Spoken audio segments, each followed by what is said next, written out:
Hello everyone, how are you? I hope you all are fine and doing great. Myself Abhishek Sanu and welcome to my channel. So guys, in this video we are going to talk about कि आपकी college life कैसी होने वाली है, यानी कि आपका completely first semester कैसा होने वाला है। जब भी आप अगर कॉलेज आते हो, आप किसी भी इंस्टीट्यूट जाते हो, तो आपकी फर्स्ट सेमेस्टर कैसा होने वाला है, कौन से कोर्स आपको पढ़ाए जाएंगे, आपके कौन से सिलेबस होंगे, क्या आपको पढ़ना होगा और आपके कितने कितने डिफरेंट ऑप्शंस हो सकते हैं आपके कॉलेज में जाने के बाद, आपको क्या कोई चॉइस मिलती है सब्जेक्ट वगैरह में, और क्या एक्स्ट्रा करिकुलर एक्टिविटी होते हैं, आपकी क्या लाइफ होने वाली है कंप्लीटली कॉलेज। तो फर्स्ट सेमेस्टर के बारे में इस पे बात करते हैं, ठीक है। उसके बाद देखो, सबसे पहले बात कर लेते हैं कि आपको जो है जब भी एडमिशन होने वाला है, जैसे कि आपका एडमिशन कब होगा, तो जैसे आपका सबसे पहले रजिस्ट्रेशन होगा, देन फिर आपका काउंसलिंग स्टार्ट होगी। काउंसलिंग में आप चॉइस फिल करोगे और आपके प्रीफर के अकॉर्डिंग, जो प्रेफरेंस के अकॉर्डिंग आपको कॉलेज मिलेगा, आप उस कॉलेज में जाओगे। और कॉलेज की जो है आपको वेट करना, अगर फर्स्ट राउंड में आपने कॉलेज अलॉट किया है, सेकंड राउंड में आपको कॉलेज अलॉट हुआ है, तो वेट करना पड़ेगा जब तक कि आपका थर्ड राउंड का अलॉटमेंट नहीं आ जाए।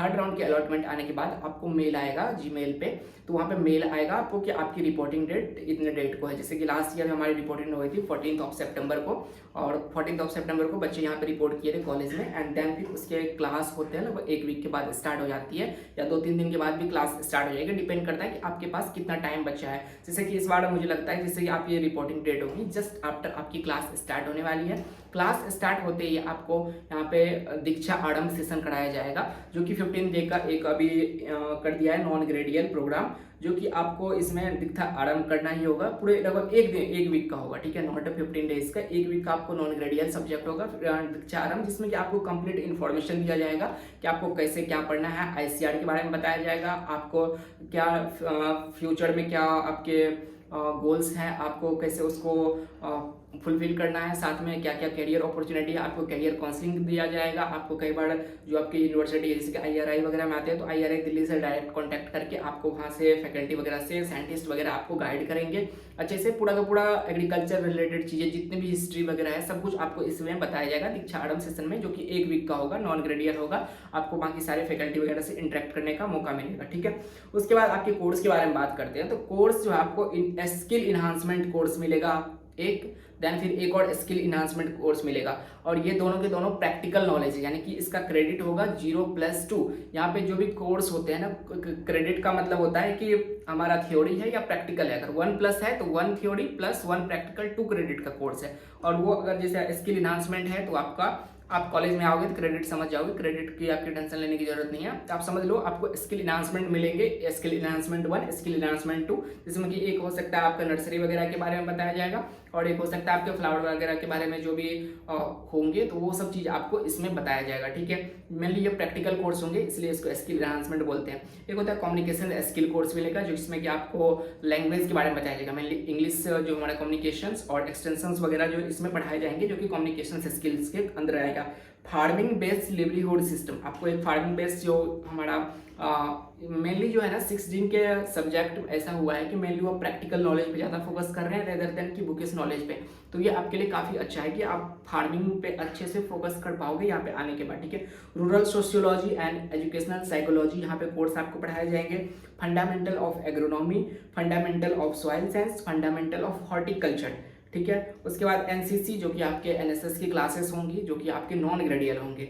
उसके बाद इंट्रोडक्टरी मैथमेटिक्स, अगर कोई बच्चा पीसीबी से है तो उनको यहाँ पे फर्स्ट सेमेस्टर में मैथ्स का एक अच्छा ऑप्शन मिलेगा, जो कि एक सेमेस्टर आपको पढ़ना ही होगा, और वो कंपलसरी है। अगर कोई मैथ्स रखा है हुआ तो उनको बायोलॉजी पढ़ना ही होगा, ऐसा कंपलसरी किया गया है, ठीक है। तो ये आपके सारे के सारे 11 सब्जेक्ट हैं। ये 11 सब्जेक्ट में आपको 2 जो है नॉन ग्रेडियल हैं, बाकी 9 सब्जेक्ट ग्रेडियल हैं, यानी कि नॉन ग्रेडियल में भी पास करना ही है, बट उतना ज़्यादा क्रेडिट नहीं है, तो कोई आपको ज़्यादा उतना स्ट्रेस लेने की जरूरत नहीं है, बस उसमें सिंपली पास होना है, ठीक है। और बाकी आपके जो ग्रेडियल है उसमें आपको अच्छे मार्क्स लाने हैं, 7 OGPA मेंटेन करनी है, सो डैट आपको स्कॉलरशिप फ्यूचर में मिलती रहे। किसी भी सब्जेक्ट में बैक आने पे आपकी स्कॉलरशिप रुक जाती है, और इसलिए आपको स्कॉलरशिप लेने के लिए आपको बैक को क्लियर रखना होगा, कोई बैक वगैरह नहीं आए।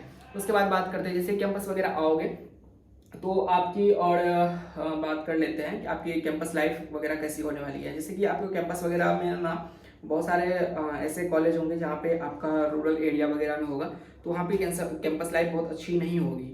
और हो सकता है अंदर का माहौल बहुत अच्छा हो, बट बाहर का माहौल थोड़ा सा अच्छा नहीं होता। लेकिन अगर कोई सिटी वगैरह में कॉलेज है तो आपके अंदर की लाइफ भी अच्छी होगी, बाहर की लाइफ भी अच्छी होगी, तो नो डाउट कि काफ़ी अच्छा मोमेंट होगा वहाँ पे। उसके बाद बात कर लेते हैं कि आपके जो भी सब्जेक्ट वगैरह होंगे वो आपके जितने भी पढ़ाने वगैरह जो बातें होगी ना, वो कैंपस में आने के बाद आपको पता चल जाएगा इस कोर्स में क्या क्या पढ़ना है। पहले आपको एग्रीकल्चर की नॉलेज बहुत कम समझ आएगी, धीरे धीरे आपको समझ आने लग जाएगा कि ये कोर्स ये है, एग्रोनॉमी क्या होता है, हॉर्टिकल्चर में क्या पढ़ना है।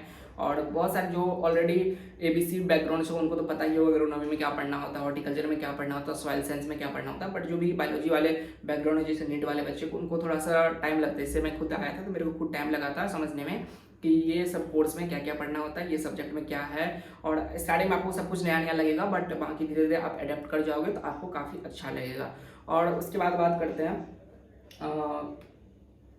ओके, उसके बाद बात करते हैं आपके क्या भी फ्यूचर एस्पेक्ट्स क्या होंगे, फ्यूचर में आप क्या क्या सोच सकते हो, क्या क्या करना है। ठीक है, तो फर्स्ट सेमेस्टर आपका तो काफ़ी अच्छा बीत जाएगा, सेकंड सेमेस्टर बीत जाएगा आपका। फर्स्ट ईयर तक बहुत ज़्यादा लोड नहीं होता है, फर्स्ट सेमेस्टर तक आप आराम से समझ सकते हो, सब्जेक्ट का फंडामेंटल नॉलेज ले सकते हो।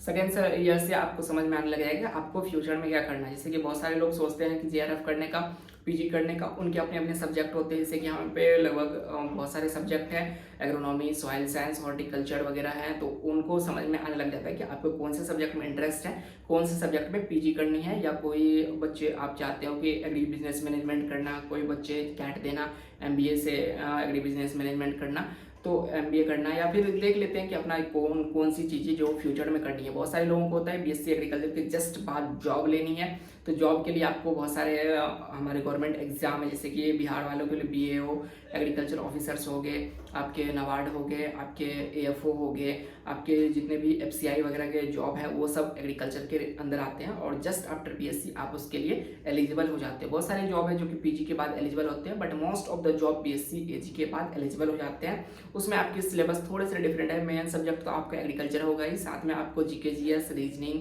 क्वांट्स और कई बार इंग्लिश के लैंग्वेज आपके पूछे जाते हैं। साथ में कंप्यूटर लैंग्वेज भी कई बार एडिशनल आपको जरूरत पड़ती है। उसमें 3 टाइप से एग्जाम होते हैं, जैसे कि प्रीलिम्स होगा, देन फिर मेंस होगा, देन फिर इंटरव्यू होगा, जो कि गवर्नमेंट जॉब में होते हैं। उसके बाद बात करते हैं, आप अपने अकॉर्डिंग डिसाइड कर पाओगे कि आपको क्या करना है। कोई ज़्यादा ऐसा प्रेशर नहीं रहता है कि आपको अगर आए हो कॉलेज तो गवर्नमेंट का जॉब का प्रिपरेशन नहीं करके आपको पीजी करना, आप अकॉर्डिंग उसको मॉडिफाई कर सकते हो, जो आपके लिए बेस्ट लगे वो आप कर सकते हो। उसके बाद बात करते हैं, बहुत सारे बच्चे अगर कॉलेज आते हैं, उनको लगता है कि कॉलेज में मन नहीं लग रहा है, तो क्या वो कॉलेज छोड़ सकते हैं? ऑब्वियसली कॉलेज छोड़ सकते हैं।